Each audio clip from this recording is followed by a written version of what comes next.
Good morning, dear ladies and gentlemen. My name is Katalin Liptak. I am from Hungary. I am an associate professor from University of Miskolc. And today's topic will be the sustainable and green labor market. In the 21st century, sustainability and production of environment are high on the strategic agenda of every national economy. While environmental sustainability, renewable resources, and their growing role are often discussed, the sustainable labor market is less so. Labor market sustainability can be approached from several angles. The terms green labor market and green jobs can refer to employment in a narrowly defined set of industries providing environmental services. However, it is more useful for policymakers to focus on the broader issue of employment implications of policies to current environmental externalities. Much of the literature focuses on direct job creation and only superficially addresses indirect job creation.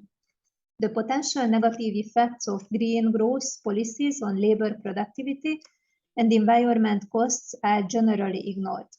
In future, more attention should also be paid to how labor market operate in different types of economies. Gaps between shadow wages and real wages can emerge, especially in developing countries with segmented labor markets and following adverse aggregated demand shocks, which justify long-term incentives for green projects with high labor content. In such circumstances, the transition to green growth and green creation can go hand in hand.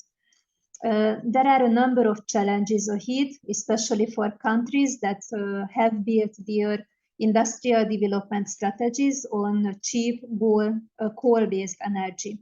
Stimulated structural change must be accompanied by active labor market policies. Thus, the future expansion of green jobs should be a priority for all countries. What does it mean, green economy? You can see the most important characteristics of green economy. The post-1980s period was marked by a revolution in the spread and proliferation of microelectronics. The spread of information and communication technologies has decisively changed the space in which businesses operate, compete, and trade. The information revolution offers firms to opportunity to improve internal efficiency, increase productivity, and bridge the geographical gap between buyer and seller. Importing technology is a necessary but not sufficient condition for countries to grow and develop. Lack of access to technology makes life difficult for low-income earners and increases poverty levels. There is no doubt that technological change is a vital factor for growth and advancement of a developing world. Many developing countries have experienced the structural transformation of their private economies, which has led to the growth of service industries. New technologies have ensured the strengthening of those factors, but this has also been accompanied by a high level of job creation. Technological change is gradually replacing part of the workforce, and at the same time, a qualitative reassessment of workforce has begun. In the era of Industry 4.0, the continuous development of IT capabilities now means the spread of robotization and automation in almost all sectors.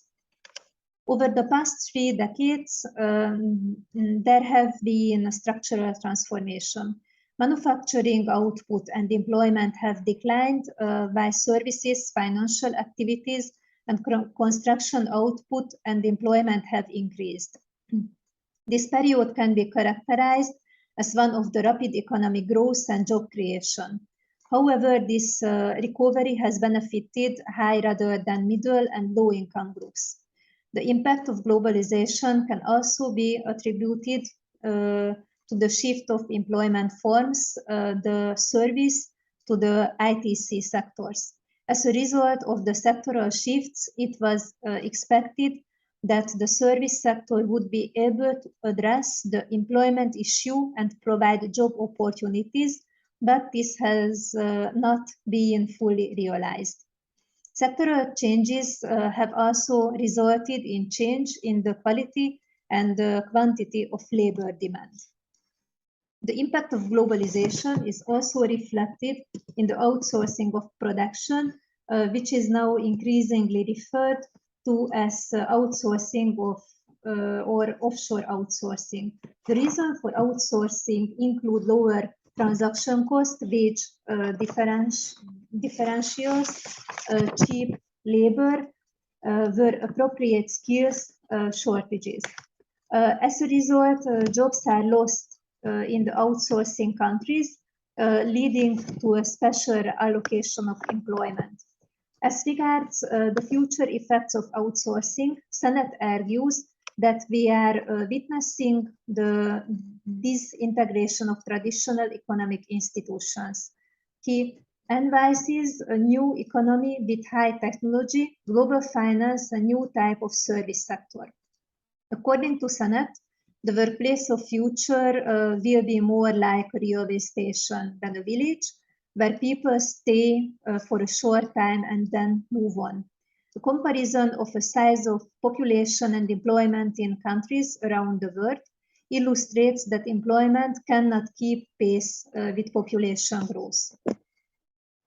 You can see some information about green and modern economy, and of course there are some problems.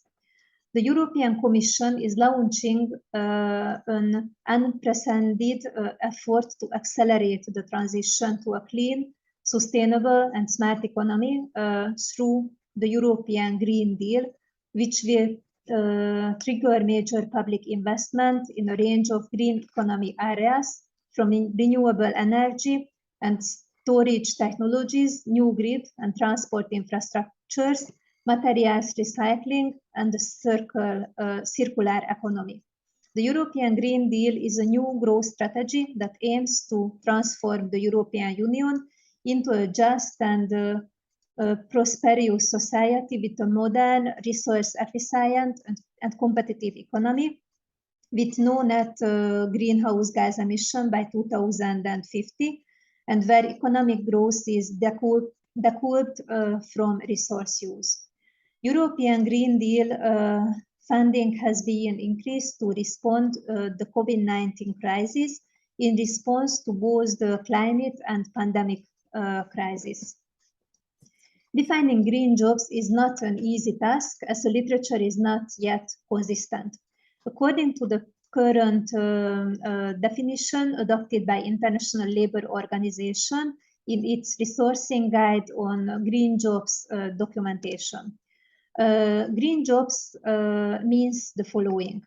Jobs are green if they contribute to reducing negative environmental impacts, ultimately leading to socially and economically sustainable enterprises and economies from an environmental, economic, and social point of view. More specifically, green jobs are decent jobs that reduce energy and raw material consumption, light greenhouse gas emission, minimize waste and pollution, protect and restore ecosystems.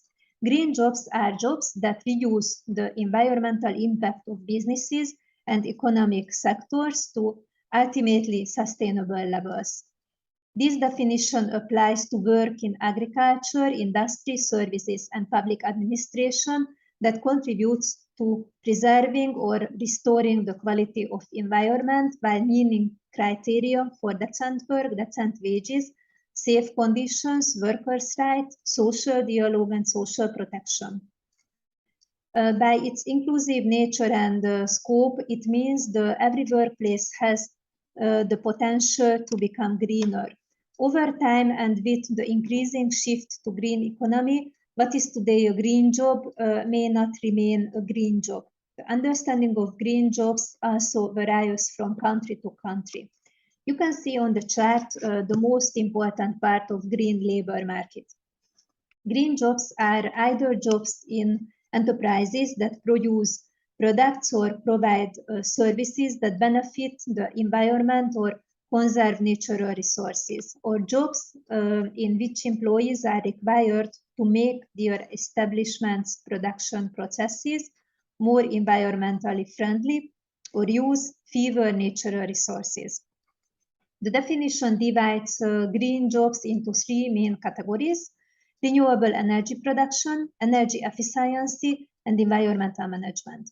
Green jobs have only become the subject of economic research in the last 15 years. The impact of globalization has increased the demand for scarce forms of employment as opposed to the precarious ones. And one could say that atypical employment is replacing typical employment. In some countries, atypical employment is now considered typical. The number of years worked in employment is increasing and the retirement age is being extended. The tax of employment is generally very high, which calls into question the rationality of working. This means that both those on the minimum wage and the unemployed on various benefits have incomes below the minimum necessary to regenerate the labor force. The international debate on green economy and green growth has led to different ideas on how to measure the employment effects on the green economy or the number of green jobs. The term green jobs refers to jobs that are created in the context of the expansion of green economy in identifiable environmental industries to improve environmental impacts or to ensure compliance with environmental standards in traditional sector. Accordingly, green jobs refers to a sectoral understanding of the green economy and the jobs that exist within. In addition to the delimitation and identification of employment in environmental technologies and services, the macroeconomic employment effects of environmental policy is promoting the green economy, and related structural changes can also be taken into account. In the international debate, these employment effects are sometimes referred to as green jobs. A number of policy instruments have been developed to promote the transition to a green economy. The green economy must go hand in hand with the development of markets, for example, supply, demand, and infrastructure for green products. Various market-based instruments are proposed for their purpose. Market-based instruments aim to price emissions and use of natural resources and to increase the price of these resources, thereby promoting environmental protection. It is also important to carefully develop regulations and incentives to generate demand for environmentally friendly products and services. These are usually complemented by supply-side instruments, for example, measures to supply technology and investment as part of a comprehensive industrial and innovation policy. Sustainable infrastructure policy is another aspect of promoting a green economy. The development of public infrastructure leads to the decisions with long-term impacts that have a significant impact on the development of economic structures and related technologies. An effective green economy policy requires a constantly changing toolbox to adapt the policy to changing market and technological developments. And we can summarize the following. The transition to a green economy is accompanied by structural economic changes, which also affects labor markets. Labor markets need to be designed to be dynamic and efficient to allow for this structural change. In addition, a number of specific challenges for employment policy in the context of the transition to a green economy have been identified. One important challenge is to develop and adopt education and training programs to skills requirements of green sectors. Another challenge for the implementation of green economy strategies is how to deal with shrinking sectors and the society job losses. This includes, for example, offering placement and training to the workers concerned and setting up public employment services. The policy instruments for the transition to a green economy cannot be easily transformed from one country to another to need to be adapted to the specific economic, institutional, and social context. Therefore, an important step in calculating the different options for stimulating labor demand in the context of the green strategy is to analyze the possibilities for creating appropriate value chains and domestic supply chains. Existing economic structures should also be taken into account when introducing environmental taxes or other controls that affect energy or resources prices. And thank you for your kind attention, and I wish you a very nice conference.